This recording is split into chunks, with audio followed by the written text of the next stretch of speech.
नमस्ते व्यूअर्स, मैं पूजा कश्यप स्वागत करती हूँ आपका सर्वोदय आईएएस के यूट्यूब चैनल पर, जहां हम हर रोज़ द हिंदू न्यूज़पेपर का एक इन डेप्थ एनालिसिस प्रेजेंट करते हैं। शुरुआत करते हैं हमारी आज की सबसे पहली न्यूज़ से। हमारा पहला न्यूज़ है severe cyclonic storm Remal makes landfall 1 lakh evacuated in Bengal. तो एक साइक्लोन आया है बे ऑफ बंगाल में जिसका नाम रेमल रखा गया है, और ये कहाँ पर इसका लैंडफॉल हुआ है, तो कल रात में इसका लैंडफॉल हुआ है between Sagar island in west Bengal and Khepupara in Bangladesh. तो साइक्लोन क्या होता है, साइक्लोन का फॉर्मेशन कैसे होता है, कितने टाइप्स ऑफ साइक्लोन होते हैं, ये सारी चीज़ें हमारे लिए इम्पॉर्टेंट हो जाती हैं, क्योंकि अब तो जनरली हर साल ही एक आध साइक्लोन आ जाता है। बट फिर भी क्योंकि काफ़ी, अगर आप प्रीवियस ईयर क्वेश्चंस देखेंगे तो मेंस और प्री दोनों में ही काफ़ी सारे क्वेश्चंस पूछे जा चुके हैं साइक्लोन के बारे में, खास करके ट्रॉपिकल साइक्लोन के बारे में। तो थोड़ा इसको डिटेल से समझना ज्योग्राफी के पॉइंट ऑफ व्यू से हमारे लिए इम्पॉर्टेंट हो जाता है। तो साइक्लोन्स क्या होता है, या ट्रॉपिकल साइक्लोन्स जो यहाँ पे आया है अभी, वो एक ट्रॉपिकल साइक्लोन है। तो वो क्या होता है, तो cyclones are rapidly rotating storm systems characterised by, ध्यान से सुनिएगा, low pressure centre, strong winds and a spiral arrangement of thunder storms. मतलब ऐसा कुछ अरेंजमेंट होता है साइक्लोन का, स्पाइरल, और यहाँ पे जो प्रेशर फॉर्मेशन होता है वो लो प्रेशर होता है, यानी सेंटर पे लो प्रेशर, आसपास जो विंड्स चलेंगी वो बहुत ज़्यादा स्ट्रॉन्ग होंगी। इनफैक्ट इसका जो रेंज है ये साइक्लोन रेमल का, वो 110 से 120 किलोमीटर पर आवर का विंड स्पीड है, जो कि बढ़ के 135 किलोमीटर पर आवर के स्पीड पर भी हो सकता है। तो अब एक यहाँ पे बात आती है कि साइक्लोन का फॉर्मेशन होता कैसे, क्या कंडीशंस ऐसी होती हैं जो कि इम्पॉर्टेंट हो जाती हैं साइक्लोन फॉर्मेशन के लिए। तो सबसे पहला जो होता है वो होता है large sea surface with a temperature higher than 27 degree Celsius, यानी वार्म ट्रॉपिकल ओशंस में ही ट्रॉपिकल साइक्लोन्स का फॉर्मेशन हो सकता है। जो कोल्डर एरियाज़ होते हैं, यानी 27 डिग्री से कम जहाँ पे टेम्परेचर होता है, वहाँ पर साइक्लोन्स का फॉर्मेशन नहीं हो सकता है। और यही रीज़न है कि आज से 10-15 साल पहले अरेबियन सी में साइक्लोन्स कम फॉर्म होते थे compare to bay of Bengal. But धीरे धीरे ग्लोबल वार्मिंग की वजह से, सिंस अरेबियन सी का भी टेम्परेचर जो है वो इंक्रीज़ होता चला गया, इसीलिए अब देखिए कि अरेबियन सी में भी साइक्लोन्स जो हैं वो हमें फ्रीक्वेंटली देखने को मिलने लगे हैं। अब दूसरा क्या कंडीशन है साइक्लोन के फॉर्मेशन के लिए, तो प्रेजेंस ऑफ कोरियोलिस फोर्स। अब कोरियोलिस फोर्स क्या होता है, तो कोरियोलिस फोर्स एक तरीके का ऐसा फोर्स है जो अर्थ के रोटेशन की वजह से लगता है, क्योंकि अर्थ हमारा स्टैग्नेंट नहीं है, वो रोटेट कर रहा है अपने एक्सिस पर। इसीलिए जो विंड बहती है वो किसी डायरेक्शन में डिफ्लेक्ट हो जाती है। नॉर्दर्न हेमिस्फेयर में उसका डायरेक्शन अलग होता है और सदर्न हेमिस्फेयर में उसका डायरेक्शन अलग होता है। और यही जो कोरियोलिस फोर्स होता है वो इक्वेटर पे जा करके, अगर आप देखिए तो ये अगर हमारा अर्थ है तो यहाँ इक्वेटर पे ये कोरियोलिस फोर्स ज़ीरो हो जाता है, यानी 0 डिग्री पे कोरियोलिस फोर्स ज़ीरो होगा। तो मैक्सिमम कहाँ पर होगा, 90 डिग्रीज पर। तो क्योंकि 0 डिग्री पे हमारा जो कोरियोलिस फोर्स होता है वो ज़ीरो होता है, इसीलिए कभी भी इक्वेटोरियल रीजन्स जो होते हैं वहाँ पे साइक्लोन्स नहीं आते हैं, क्योंकि ट्रॉपिकल साइक्लोन्स के फॉर्मेशन के लिए कोरियोलिस फोर्स का होना बहुत ही ज़रूरी होता है। सेकेंड चीज़ क्या है, third cheese, small variations in the vertical wind speed. ऐसा नहीं होना चाहिए कि एक टाइम पे विंड जो है वो 50 किलोमीटर पर आवर के स्पीड से बह रही है तो दूसरे टाइम पे वो 110 किलोमीटर पर। तो वर्टिकल विंड स्पीड का मतलब कि ऐसे ऊपर नीचे जो स्पीड होता है ना, वो विंड स्पीड में स्मॉल वेरिएशंस होने चाहिए, यानी ऊपर की हवा और नीचे की हवा जो बह रही है उसमें ज़्यादा डिफरेंस नहीं होना चाहिए। ठीक है, उसके बाद है a pre existing weak low pressure area और लो लेवल साइक्लोनिक सर्कुलेशन, कि बीच में हमारा पहले से लो प्रेशर बनना चाहिए, तभी जा कर के साइक्लोन्स का फॉर्मेशन हो सकता है। And last, upper divergence above the sea level system. तो किसी भी साइक्लोन के फॉर्मेशन में 3 स्टेजेस होती हैं। पहला फॉर्मेशन एंड इनिशियल डेवलपमेंट, दूसरा मैच्योर और तीसरा मॉडिफिकेशन एंड डीके। तो फॉर्मेशन और इनिशियल डेवलपमेंट कैसे होगा, तो ये जो पांचों कंडीशंस हैं जब वो सेटिस्फाई हो जाएंगी, मतलब अब साइक्लोन जो है वो आने के लिए तैयार हो जाता है। और जिस एरिया में साइक्लोन स्ट्राइक करता है उस फिनोमेना को क्या बोलते हैं, उसको बोलते हैं लैंडफॉल।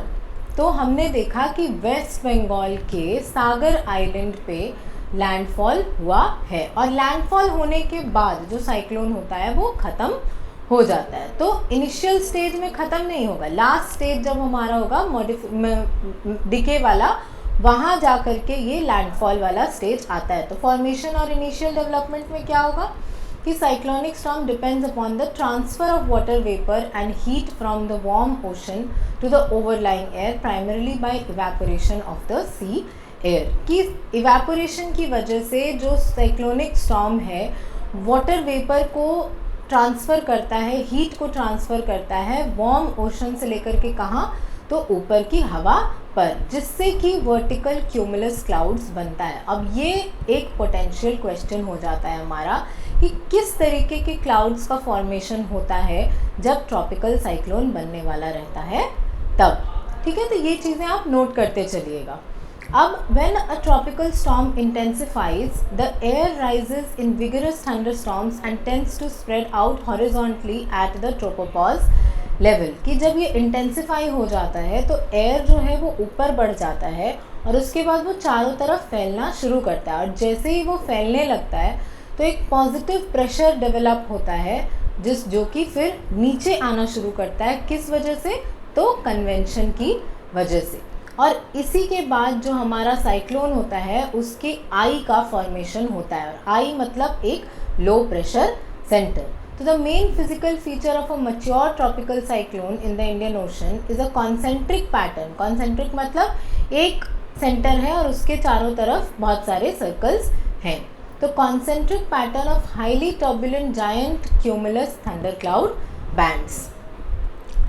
मॉडिफिकेशन एंड डीके में क्या होगा, तो tropical cyclone begins to weaken in terms of its central low pressure, internal warmth and extremely high speeds as soon as its source of warm moist air begins to ebb or is abruptly cut off। तो moist air कहाँ से मिल रहा था, नीचे समुद्र से। तो जैसे जैसे वो warm moist air की सप्लाई जो है वो कट ऑफ करी जाएगी या मिलनी बंद हो जाएगी, वैसे वैसे जो साइक्लोन है वो धीरे होता जाएगा और लास्ट में वो लैंड पे स्ट्राइक करता है, उसी को लैंडफॉल बोलते हैं, और उसके बाद साइक्लोन ख़त्म हो जाता है। ये है ट्रॉपिकल साइक्लोन का इमेज कि यहाँ पर एक लो प्रेशर सेंटर बन रहा है, इधर इधर आपका हाई प्रेशर हो रहा है, यहाँ पे क्यूमुलस क्लाउड्स बन रहे हैं, और लास्ट में जब ये साइक्लोन ऐसे घूमते घूमते घूमते करके यहाँ पे मान लीजिए लैंड है, तो लैंड पे आकर के लैंडफॉल करता है और उसके बाद साइक्लोन जो है वो डिसिपेट कर जाता है। ठीक है,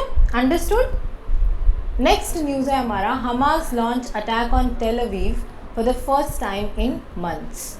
तो जैसा कि हमने पहले की न्यूज़ एनालिसिस में भी डिस्कस किया है कि इजराइल और हमास के बीच में लड़ाई चल रही है। अभी कुछ टाइम पहले मैंने आपको ये भी बताया था कि हमास जो है उसने सीज़ फायर प्रपोजल को एक्सेप्ट कर लिया है, बट अब लगता है कि सिचुएशन फिर से ख़राब हो रही है क्योंकि टेल अवीव जो है वो इजराइल का कैपिटल है। प्रेजेंट जो फंक्शनिंग कैपिटल है वो टेल अवीव है, और वहाँ पर अब पहली बार इतने टाइम से, सितंबर से जब से अटैक्स हो रहे हैं तब से लेकर के अब तक हमास ने पहली बार उस एरिया पे अटैक किया है। और इसके बाद इजराइल का क्या रिस्पॉन्स होता है इसके रिगार्डिंग वो कोई भी नहीं जानता है, क्योंकि इजराइल हैज़ डिसाइडेड कि हमास को पूरी तरीके से ख़त्म कर देना है। और इजराइल के कैपिटल पे वार करना, इजराइल के कैपिटल पे अटैक करना बहुत ज़्यादा डेंजरस हो सकता है पैलेस्टीनियंस के लिए भी और हमास के लिए भी। तो इतने टाइम से जो एक स्टेटस को मेंटेन करके रखा था वो कहीं ना कहीं अब डिस्टर्ब होता नज़र आ रहा है। और इसकी रिस्पॉन्सिबिलिटी किसने ली है, तो हमास का एक मिलिट्री विंग है जिसका नाम है एज़ेडाइन अल कसम ब्रिगेड्स, और उन्होंने ही ये रिस्पॉन्सिबिलिटी ली है। इन्होंने रॉकेट्स छोड़े, मोटर ग्राउंड्स छोड़े जो कि गाज़ा बॉर्डर पर। तो अब आप जा कर के जो मैंने पहले की एनालिसिस डिस्कस की है उसमें आप जा कर के इज़राइल का मैप देखेंगे। कैसा होता है इज़राइल का मैप? कुछ इस तरीके का होता है। और यहाँ पर क्या है हमारा? तो यहाँ पर है गाज़ा, और यहाँ क्या है? तो यहाँ है west Golan Heights, Golan Heights, और यहाँ है वेस्ट बैंक, वेस्ट बैंक। ठीक है, तो अब थोड़ा जान लेते हैं कि हमास जो है वो क्या है। तो हमास जो है वो एक मिलिट्री ऑर्गेनाइजेशन या टेररिस्ट ऑर्गेनाइजेशन है जिसका कि जन्म 1987 में हुआ था as an offshoot of Muslim Brotherhood. और मुस्लिम ब्रदरहुड क्या है? वो भी एक तरीके का टेररिस्ट ऑर्गेनाइजेशन है। और इनका एजेंडा क्या है? तो अपनी जो भी ऑब्जेक्टिव्स हैं उसको फुलफ़िल कराना है। कैसे? तो वायलेंट जिहाद के थ्रू। और हमास का क्या ऑब्जेक्टिव है? तो इनका ऑब्जेक्टिव एक ही है कि पैलेस्टीन को लिबरेट करना है। पूरा का पूरा ये जो एरिया है जो मैंने मैप में दिखाया, ये पूरा पैलेस्टीन का एरिया है, और आज नहीं तो कल ये उसको कब्जे में कर लेंगे। As they believe that no part of land of the Palestine shall be compromised और कंसीडर्ड, कि पैलेस्टीन का एक हिस्सा भी हम किसी को नहीं दे सकते हैं, ऐसा इनका मानना है। तो कंप्लीट लिबरेशन के अलावा अगर कोई सोल्यूशंस प्रपोज करता है तो उसको ये नेगेट कर देते हैं। और 2006 में इलेक्शंस के बाद जो हमास थे उन्होंने पहली बार इलेक्शंस जीता भी था। तो अब ये सिर्फ एक टेररिस्ट ऑर्गेनाइजेशन नहीं रह गए हैं, बल्कि एक तरीके से एक पॉलिटिकल पार्टी के रूप में भी उभर के सामने आए हैं जो कि पैलेस्टीनियंस के साथ खड़ा है। ठीक है, अब आ जाते हैं हमारी एडिटोरियल एनालिसिस पर। पहला एडिटोरियल है the spectre of nuclear conflict once again. तो यहाँ जो ऑथर हैं एम के नारायणन, वो ये कहते हैं कि धीरे धीरे करके हमारी जो दुनिया है उसको अगर हम स्टडी करते हैं तो कहीं ना कहीं जो एक डर था कि न्यूक्लियर कॉन्फ्लिक्ट हो सकता है, जो न्यूक्लियर पावर्स हैं वो एक दूसरे के प्रति न्यूक्लियर पावर्स को इस्तेमाल कर सकती हैं, दुनिया उसकी वजह से तबाह हो सकती है।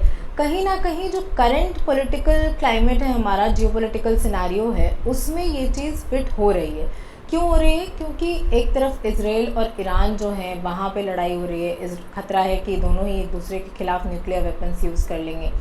दूसरी तरफ आप देखिए कि रशिया और यूक्रेन है, जहाँ रशिया बार बार यूक्रेन को थ्रेटन करता है कि वो न्यूक्लियर पावर को यूज़ कर सकता है। तीसरी तरफ आप देखिए इंडिया और पाकिस्तान हैं जो कि दोनों ही न्यूक्लियर पावर्स हैं। तो अगर दोनों की रिलेशंस जो थोड़ी भी ख़राब होती हैं इन फ्यूचर, तो हो सकता है कि दोनों में से कोई भी एक न्यूक्लियर पावर को यूज़ करे। चाइना है, यूएस है, बहुत सारी ऐसी कंट्रीज़ हैं जिनके पास की न्यूक्लियर पावर यूज़ करने का ऑप्शन है, और वो टाइम एंड अगेन उस ऑप्शन को यूज़ करके नॉर्मल पब्लिक को भड़का रही होती है या धमका रही होती है। तो ऐसी सिचुएशन में क्या ये सही है कि एक तरफ वर्ल्ड जब एक क्राइसिस से जूझ रहा है आफ्टर कोविड, जो रिकवरी थी हमारी वो ढंग से नहीं हो पाई है, क्राइसिस, इन्वायरमेंटल क्राइसिस है, सोशल क्राइसिस है, बहुत सारी चीज़ें हैं, तो क्या ये सही है कि ऐसे टाइम पे हम एक न्यूक्लियर क्राइसिस को भी आमंत्रण दे दें?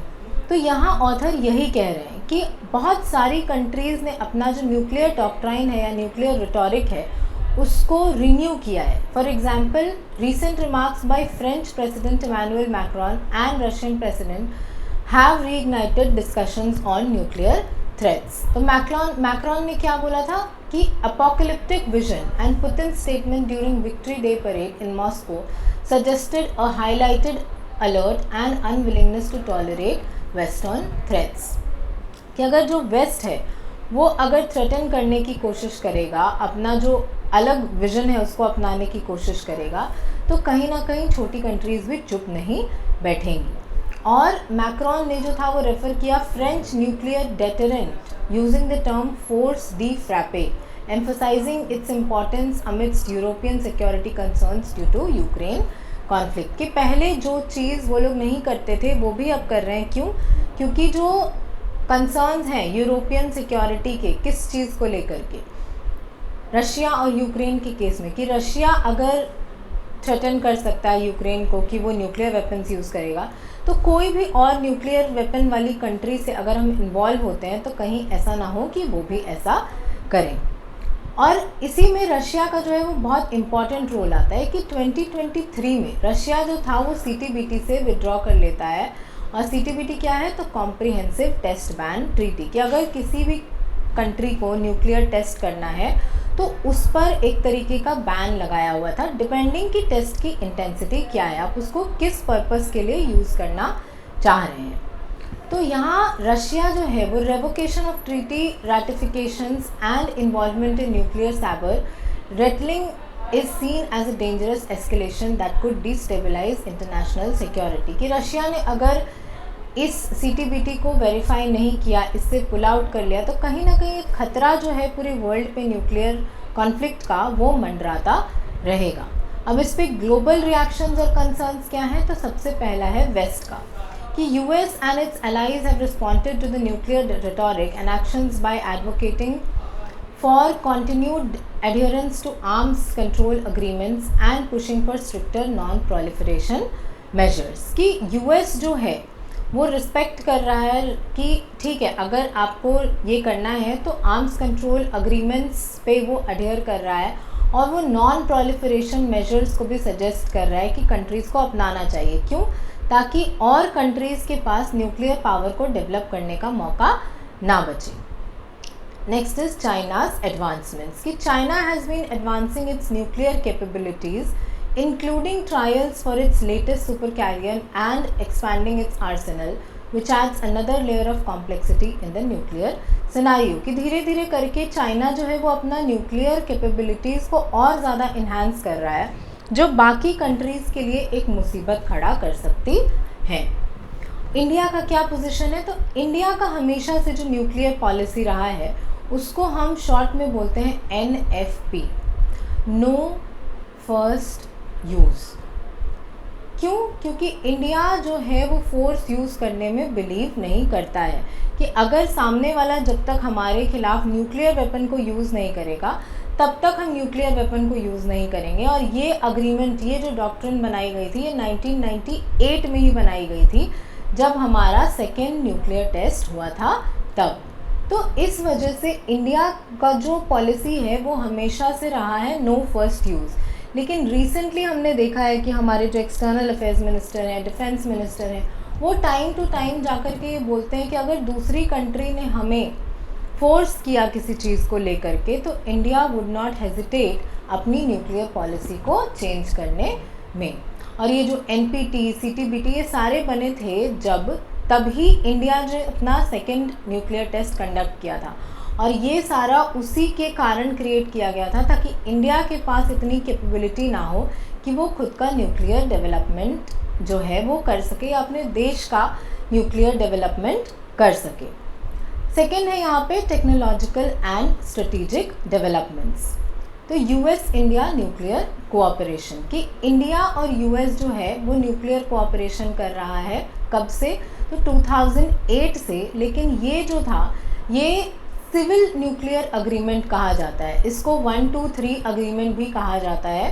तो सिविल न्यूक्लियर मतलब सिविल पर्पसेस के लिए हम यहाँ पे न्यूक्लियर पावर को यूज़ करेंगे, और US क्या प्रोवाइड कर रहा है, तो न्यूक्लियर टेक्नोलॉजी और फ्यूल हमें प्रोवाइड कर रहा है, जो कि इंडिया के जो हमारी सिक्योरिटी की स्ट्रैटेजी है उसको और एनहांस करता है। क्यों? क्योंकि अगर US इंडिया पे ट्रस्ट कर सकता है इस मामले में, तो बाकी इंस्टीट्यूशंस भी, बाकी कंट्रीज़ भी ट्रस्ट कर सकती हैं। Next is academic and strategic discourse, कि an academic discussion on nuclear matters at Hoover Institution highlighted the continued relevance of nuclear strategy and policy, underscoring the need for ongoing dialogue and analysis, कि अभी भी nuclear strategy, nuclear policy ये सब relevant हैं present times में। ऐसा नहीं है कि इनकी रेलिवेंस ख़त्म हो गई है, तो इस पर हमें डायलॉग, डिस्कशन, एनालिसिस जो है वो कंटिन्यू रखना चाहिए। ठीक है, नेक्स्ट हमारा टॉपिक है आज का, a door to a housing scheme tribals find hard to open. तो यहाँ पे ट्राइबल्स को जो प्रॉब्लम होती है हाउसिंग स्कीम्स में, उसके बारे में बात की जा रही है। तो एक स्कीम है PM जनमन, क्या फुल फॉर्म है इसका, जनजाति आदिवासी न्याय अभिमान। कौन सी मिनिस्ट्री के अंडर आता है ये, कब लॉन्च हुआ, ये आप मुझे कमेंट्स में लिख के बताएंगे। तो ये लॉन्च हुआ नवंबर 2023 में to uplift the PVTGs by providing essential housing and economic support, की socio economic support, housing support जो भी से करके हमें पर्टिकुलरली वल्नरेबल ट्राइबल ग्रुप्स को डेवलप करना है। और कितने हैं ये इंडिया में, ये आप मुझे कमेंट्स में बताएंगे। तो despite its noble objectives and significant budget, the scheme faces substantial implementation challenges, जैसे कि technical hurdles, administrative hurdles, infrastructure gaps, ये सारी चीज़ें जो हैं वो इसमें एक बैरियर का काम करती हैं। तो पीएम जनमन स्कीम क्या है, इसका ऑब्जेक्टिव क्या है? तो the scheme aims to improve socio economic conditions for PVTGs by providing housing facilities. ठीक है, तो यहाँ पर हाउसिंग फैसिलिटीज़ को प्रोवाइड करके जो पीवीटीजीज हैं उनका जो लाइफस्टाइल है उसको बेहतर किया जा रहा है। तो सोशल फैसिलिटीज़ जो हैं वो यहाँ पे प्रोवाइड की जा रही हैं, जिसका लार्जेस्ट कंपोनेंट क्या है? तो डीबीटी हाउसिंग स्कीम, जिसका टारगेट है कि 4.9 लाख हाउसेज हमें कंस्ट्रक्ट करने हैं। कब तक? 2026 तक, जिनका कि एंटाइटलमेंट होगा 2.39 लाख पर हाउस होल्ड इन 3 इंस्टॉलमेंट्स, कि ये उनको पैसे दिए जाएंगे और 2026 तक उनको घर भी दिया जाएगा। लेकिन क्या चैलेंजेस हैं? तो सबसे पहला administrative hurdles. PVTGs and frontline officials face administrative hurdles in registering and accessing benefits due to use of mobile application for registration, कि मोबाइल का यूज़ अभी तक बहुत सारे लोग हैं जिन्होंने नहीं किया है, खास करके ट्राइबल ग्रुप्स ने तो बिल्कुल नहीं किया है। तो ये जो हाउस होल्ड डेटा को रिकॉर्ड करना, जियो टैगिंग करना, लोकेशन वगैरह शेयर करना, ये सारी चीज़ें उनके लिए पॉसिबल नहीं हो पाती हैं। नेक्स्ट है टेक्निकल इश्यूज़, कि जो बैंक का सिलेक्शन प्रोसेस होता है वो बहुत कम्बरसम होता है, इस वजह से जो सिलेक्शन प्रोसेस है बेनिफिशियरीज़ का वो भी बहुत मुश्किल हो जाता है। Third is exclusion and accessibility issues, कि द रिमूवल ऑफ 8 करोड़ मनरेगा workers from the scheme due to the job card requirements has excluded many eligible PVTGs exacerbating their vulnerabilities, कि इस स्कीम से या इस पूरे उससे मनरेगा में काम करने वाले जो लोग हैं वो भी जुड़े होंगे। तो मनरेगा के लोगों को रिमूव कर दिया गया, करीब करीब 8 मनरेगा एम्प्लॉयज़, 8 करोड़ मनरेगा एम्प्लॉयज़ को रिमूव किया गया। क्यों? क्योंकि उनके पास जॉब कार्ड नहीं था। अगर उनके पास जॉब कार्ड नहीं था तो वो अब मनरेगा के लिए एलिजिबल नहीं है, जिसकी वजह से वो पीवीटीजीज का ये पीएम जनजाति स्कीम में भी एलिजिबल नहीं हो पा रहे हैं, क्योंकि बहुत सारे ऐसे पीवीटीजीज थे जो मनरेगा में काम करते थे। नेक्स्ट है टेक्नोलॉजी बैरियर्स, कि many PVTGs reside in areas with poor internet connectivity and limited access to smartphones, making app-based registration challenging. Frontline officials also report discrepancies and difficulties in using the app. कि app हमने बना लिया, app की connectivity के लिए internet की ज़रूरत पड़ती है, जो कि यहाँ पे अवेलेबल नहीं होता है। नेक्स्ट है बैंकिंग एंड इंफ्रास्ट्रक्चर कंसर्न्स, कि इंडिया पोस्ट पेमेंट्स बैंक को गवर्नमेंट ने इन्वॉल्व किया था ताकि बैंकिंग एक्सेस जो है इन जगहों पर, रूरल एरियाज़ पर, रिमोट एरियाज़ पर अच्छा हो सके। लेकिन जो यहाँ पर फाइनेंशियल इंक्लूजन का प्रोसेस हम यहाँ कर रहे हैं डीबीटी के लिए एक बैंक अकाउंट की ज़रूरत पड़ती है ना, लेकिन यहाँ पर बैंक अकाउंट्स के सेक्शन में IPPB यानी इंडिया पोस्ट पेमेंट्स बैंक का कोई जिक्र नहीं होता है। तो ऑथर यहाँ पर कुछ रिसर्च के बारे में कुछ केस स्टडीज़ भी प्रेजेंट करते हैं, जिसको आप एथिक्स के GS4 में एग्जाम्पल्स की तरह यूज़ कर सकते हैं, कि studies in regions like Alirajpur Madhya Pradesh and Simdega Jharkhand reveal that many PVTG household struggle with registration process and lack necessary banking infrastructure. Additionally, non-PVTG sarpanches sometimes act against PVTG interests, creating local tensions. कि बहुत सारे ऐसे जगहों पर जो बैंकिंग इंफ्रास्ट्रक्चर, रजिस्ट्रेशन प्रोसेस है वो सब बहुत मुश्किल हो जाता है, जिसकी वजह से PVTGs जो हैं वो स्ट्रगल करते हैं, जिसमें एग्जांपल दिया गया अलीराजपुर और सिमडेगा का। इसके अलावा जो लोग हैं, जो सरपंच हैं, मान लीजिए अगर वो PVTG नहीं रहता है तो तो वो डिस्क्रिमिनेट करने की कोशिश करता है पीवीटीजीज़ के अगेंस्ट, जिसकी वजह से लोकल टेंशन्स क्रिएट होते हैं। तो इसका रिकमेंडेशंस क्या हो जाएगा कि सबसे पहले तो पॉलिसी को सिंप्लीफाई करने की, प्रोसेस को सिंप्लीफाई करने की ज़रूरत है। दूसरा, हमें इंफ्रास्ट्रक्चर इम्प्रूव करने की ज़रूरत है। एंड लास्ट, टेक्नोलॉजिकल गैप्स को एड्रेस करने की ज़रूरत है। ठीक है, समझ गए आप कि कैसे हम एक स्कीम को एक ग्रुप तक, जो कि उसका इंटेंडेड बेनिफिशियरी है, उस तक पहुंचाने के लिए उसके जो भी लूप होल्स हैं उस प्रोसेस में, उनको हमें मिटिगेट करना होगा। कल को जाकर के अगर आप ब्यूरोक्रेट बन जाते हैं, किसी भी पोस्ट पे आप होते हैं, तो यही सारी चीज़ें हैं। ये एक केस स्टडी के जैसा भी काम कर सकती है कि सपोज़ आप कहीं पे पोस्टेड हैं, कोई ऐसा एरिया जैसे सिमडेगा ही हो गया, वहाँ के डिस्ट्रिक्ट कलेक्टर के तौर पर आपको पोस्ट कर दिया गया और ये स्कीम आपको इंटीग्रेट करना है अपना जो एडमिनिस्ट्रेशन प्रोसेस है उसमें। तो आप ये कैसे करेंगे, क्या आपके स्टेक होल्डर्स हैं, ये सारी चीज़ें आपको इस टॉपिक से समझ आ गई होंगी। लास्ट टॉपिक है हमारा आज का, the great significance of आईसीसीज step. तो आईसीसी क्या है? International criminal court. और ये क्या करता है? ये पार्टीज़ के अगेंस्ट अरेस्ट वारंट्स, पनिशमेंट्स, ये सब इशू करता है। तो 20 मई को इंटरनेशनल क्रिमिनल कोर्ट ने अरेस्ट वारंट इशू किए, किसके खिलाफ? तो 5 इंडिविजुअल्स के खिलाफ जो कि लिंक्ड हैं गाज़ा कॉन्फ्लिक्ट से, जो अभी इजराइल और हमास की लड़ाई चल रही है उससे। तो इंटरनेशनल कोर्ट ऑफ जस्टिस अलग चीज़ है और आईसीसी अलग चीज़ है, इस बात का ध्यान रखिएगा। तो ये जो आईसीसी का मूव है, इसमें बहुत सीरियस एलिगेशंस लगाए गए हैं कि यहाँ पे इजराइल जो है वो वॉर क्राइम्स कर रहा है, क्राइम्स अगेंस्ट ह्यूमैनिटी कर रहा है, जिसकी वजह से ये जो एक्शन है वो लिया जा रहा है। तो इसका क्या लीगल बेसिस है? तो सबसे पहला है रोम स्टैट्यूट। और ये सारे जितने भी स्टैट्यूट्स वगैरह होते हैं, कुछ कन्वेंशन हो गया, ये सारा आपके प्री के पर्सपेक्टिव से बहुत इंपॉर्टेंट हो जाता है। तो आईसीसी को इस्टेब्लिश किया गया था under Rome statute, a treaty negotiated over 20 years ago, 20 साल पहले, to prosecute grave international crimes such as genocide, war crimes and crimes against humanity. The ICC's jurisdiction covers member states and non-signatories if crimes occur in the territory of a member state. कि जैसे India की police है तो वो India से बाहर action नहीं ले सकती है, लेकिन आईसीसी का कहना है कि ठीक है, अगर इंडिया पार्टी नहीं होता है लेकिन फिर भी इंडिया कुछ ऐसा करता है जिसकी वजह से, मान लीजिए बांग्लादेश का एग्जाम्पल लेते हैं यहाँ पे, कि बांग्लादेश में कुछ प्रॉब्लम होती है, तो क्योंकि बांग्लादेश एक पार्टी है रोम स्टैट्यूट का, तो इंडिया पे भी एक्शन लिया जा सकता है। और ये मैं आपको क्यों बता रही हूँ?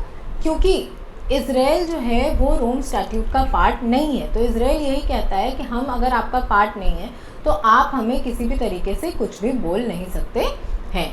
लेकिन यही आर्ग्यूमेंट दिया गया है आईसीसी की तरफ से कि अगर आपका जो क्राइम है वो ऐसी जगह पे कंडक्ट किया गया है जहाँ पर कि यूएन का कोई रोल हो, तो वहाँ पर जो कि आईसीसी का पार्टी हो, तो वहाँ पर आईसीसी एक्शन ले सकता है। तो इसका क्या इम्प्लीकेशंस होगा? तो सबसे पहले तो ये बहुत हाई प्रोफाइल लोग हैं, जैसे इजराइल के prime minister Benjamin Netanyahu, Hamas leader Yahya Sinwar, और दूसरा एविक्शन एंड प्रोसीजर कि issuance of warrants is based on reasonable grounds to believe the individual committed crimes within ICC's jurisdiction. This decision involves careful consideration of evidence by pre-trial chamber कि अगर reasonable grounds नहीं है कि किसी ने भी कोई क्राइम कमिट किया है तो कैसे उनको अरेस्ट किया जा सकता है। और इसमें ज्यूरिसडिक्शनल चैलेंजेस क्या क्या हो जाएंगे? यही कि अगर कोई स्टेट जो है वो अगर पार्टी नहीं है तो क्या उस पर एक्शंस लिए जा सकते हैं या नहीं? तो हाँ, उस पर एक्शंस लिए जा सकते हैं, बशर्ते कि जहाँ भी क्राइम कमिट किया गया है वो आईसीसी का या रोम स्टैट्यूट का पार्ट हो। यानी कि अगर इंडिया है एक तरफ और दूसरी तरफ इजराइल है, दोनों ही मान लेते हैं कि आईसीसी का पार्टी नहीं है, तो ना इंडिया इजराइल के ऊपर एक्शंस ले सकता है और ना ही इजराइल इंडिया के ऊपर एक्शंस ले सकता है, और ना ही आईसीसी उस टाइम पे इन दोनों के ऊपर एक्शंस ले सकता है इस चीज़ को लेकर के। ठीक है, तो इंटरनेशनल और डोमेस्टिक रिएक्शंस क्या हैं? तो सबसे पहले तो ग्लोबल कोऑपरेशन की कुछ स्टेट्स इस चीज़ को लेकर के खुश हैं कि इजराइल के अगेंस्ट में यहाँ पे रूलिंग आई है, बट कुछ स्टेट्स जो हैं वो खास करके वेस्ट वाले वो इस चीज़ को लेकर के उतने ओके नहीं है। बट ये जो आईसीसी का स्टेप है एक फर्म स्टैंड लेने का कि इजराइल जो है वो यहाँ पे गलत है या एनीथिंग ऑफ दैट सॉर्ट, वो बहुत सिंबॉलिकली एक हाई वैल्यू से एसोसिएट किया जा रहा है। क्यों? क्योंकि अब तक ये जो यूएन के जितने भी ऑर्गेनाइजेशंस थे उन पर बायस होने के एलिगेशंस लगाए जाते थे। तो कहीं ना कहीं ये एक बहुत लीगल और मॉरल स्टैंड पॉइंट है जो आईसीसी ने लिया है, जो कि बहुत सारे ह्यूमन राइट्स वायलेशंस और लॉ एनफोर्समेंट इन सब में आगे चलकर बहुत अच्छा रोल प्ले कर सकता है। That's all for today. अगर आपको इस वीडियो का पीडीएफ चाहिए तो आप सर्वोदय आईएएस के यूट्यूब टेलीग्राम चैनल को डाउनलोड कर सकते हैं, वहां जाकर के सब्सक्राइब कर सकते हैं, जिसका लिंक आपको नीचे डिस्क्रिप्शन में मिल जाएगा। Thank you. जय हिंद।